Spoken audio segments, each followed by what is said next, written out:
barangay sa Kalayaan Island Group sa West Philippine Sea dahil niwala raw ito sa economic zone ng Pilipinas. Ano ba talaga ipagpapatayan natin dito? We will offer our lives, including the lives of our children, and to die for it, for something that is not even within our EEZ. Ang gawin natin po para madali, i-give up natin yung KIG. Ayun mismo talaga, oh. 'Di ba? Kahit anong ulit natin. Kahit anong ulit natin, wala tayong ibang makita na ibig sabihin doon sa sinabi ni Rodante Marcoleta. Hindi ito pinalampas si Senador Panfilo Lacson. So atin yung Kalayaan Island Group. Oh. And Pag-asa Island is a barangay of the Kalayaan Island Group Municipality o Palawan, the province of Palawan.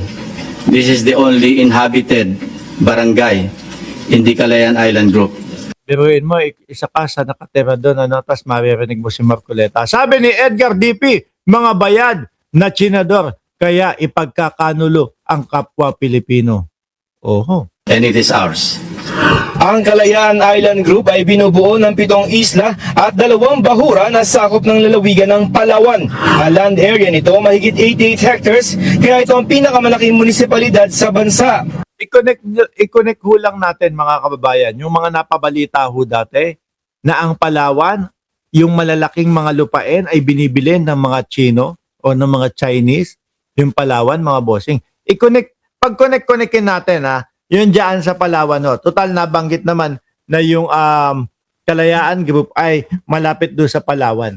Kung maaalala nyo ho mga boss Chipamo sir, ano, merong lumabas na balita dati na parang ang sinasabi ng China is ang Palawan ay sakop dati ng kanilang bansa. Ang Palawan ay kanila dati, mga bossing. Diyan ipapasok mo din yung 9-dash line. Mamaya pag-uusapan natin yung 9-dash line, ha?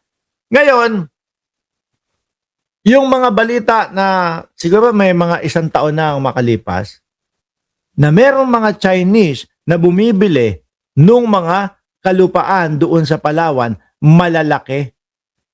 'Di ba? Talagang yung mga malalaki.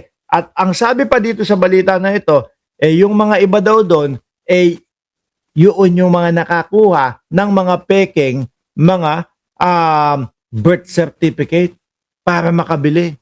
Ngayon, mga boss Chipamo, sir, ano lang ang sasabihin yan? O eto, kapag kayong dumating yung puntong talagang ipinush na nila yung mga ibinabalita nila na ang China, na ang Palawan ay dati daw po sa China.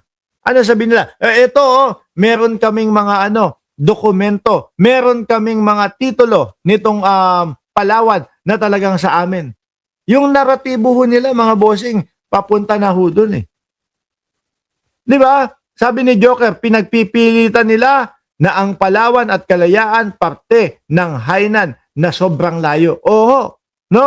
At ang ipanglalaban ho yata ng mga yan para masabi na kanila yung Kalayaan at yung Palawan ay yung 9-dash line nila, mga bossing. Diba? Ang dali lang. Sasabihin nila, ito, may mga titulo kami, tingnan nyo nga. So sa amin talaga ito.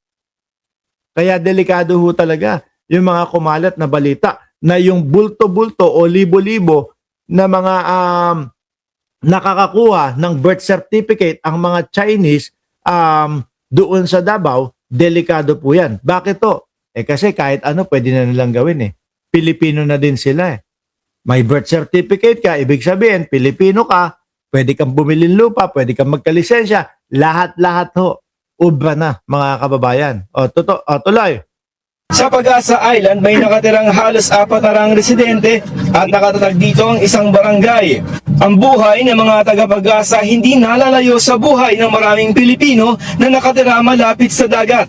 Pero sila araw-gabi nakaharap sa banta hatid ng mga barko ng China na abot tanaw lamang nila. Kaya hindi nagustuhan ng mga taga-Pag-asa Island ang sinabi ni Biruin mo yun?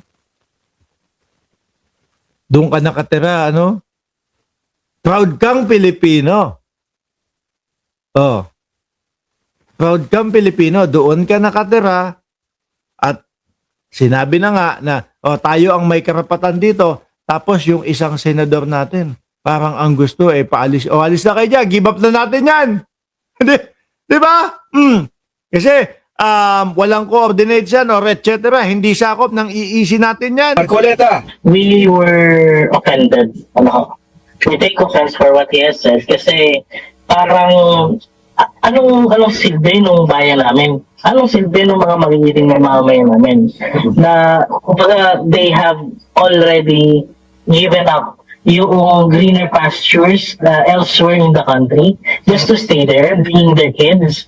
Isang resolusyon ang isusulong sa Sangguniang Pambayan sa Kalayaan sa Palawan sa susunod na linggo para ipatanggal sa record ng Senado ang mga sinabi ni Senador Rodante Marcoleta. Tinatanggi niya na naman, di ba? Itinatanggi na ni Marcoleta. Grabe. Kaya po pala ang lakas ng loob ng mga nagsasabi na yung pagiging abogado ni Marcoleta lowest point, mga bossing. Dahil dito, Diyos ko. Tayo, mga kababayan, sa pagbablog ho natin, mga boss chief amo sir, ni isa, no? Wala pa tayong binawi. Si Marcoleta nakakailang bawi na ho . Ganyan ho. Ganyan ang katutunghayan mo kapag ka ikaw ay yung tipo bang hindi naman talaga, alam mo, yung walang mga basihan yung mga pinagsasasabi mo. Magiging laban bawi ka talaga. At yan yung mga nangyayari sa mga DDS. Nilinaw ng mga eksperto, hindi naman easy ang batayan kung bakit teritoryo ng Pilipinas ang Kalayaan Group of Island. Yung sinasabi nila na parang ang pinapalabas nila, kiniklaim natin ng Kalayaan Island Group dahil parte siya ng exclusive economic zone. Mali po yun. Kaya atin yan ay matagal na nating na-occupy yan at free na to bilang parte ng ating bansa. Sabi, kung dati ho, mga kababayan, yung mga bayani natin ay talagang ipinagpapatayan po yung ating mga kalupaan, etong si Marcoleta, i-give up natin. Di ba? Na atin daw ho talaga. Atin. Sino po nagsasabi? Si Jay Batumbakal ho, mga kababayan. Di ba? Maritime lawyer.